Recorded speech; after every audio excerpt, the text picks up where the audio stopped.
Hey there, fellow green thumbs. Welcome to Backyard Vegetable Gardening 101, where you'll learn how to grow your own fresh produce right at home. If you've been dreaming of harvesting your own tomatoes, carrots, and zucchini, then stick around because I've got some great tips to get you started. First things first. Location, location, location. Choose a spot in your backyard that gets at least 6 hours of sunlight a day. Most veggies love the sun, so this is super important. Also, make sure it's close to a water source. Trust me, lugging a heavy watering can across the yard gets old fast. Next up, let's talk about soil. Good soil is the foundation of a healthy garden.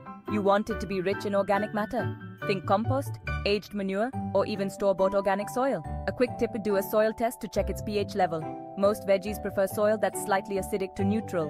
Now, onto the fun part. Planting. Start small. Pick a few of your favorite vegetables to grow. Tomatoes, peppers, and lettuce are great for beginners. You can either start from seeds or buy young plants from a nursery.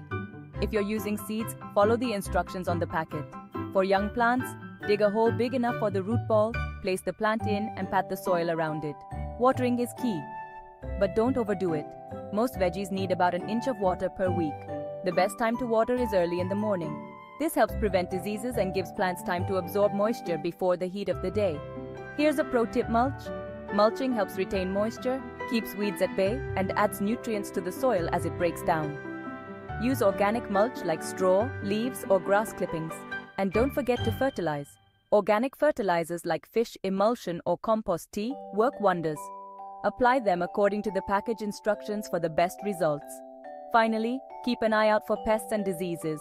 Check your plants regularly and deal with any issues as soon as they arise. Hand-picking pests or using organic pest control methods can save your crops. And there you have it, your very own backyard vegetable garden in a few simple steps. If you found this video helpful, make sure to hit that subscribe button and share it with your friends. Happy gardening!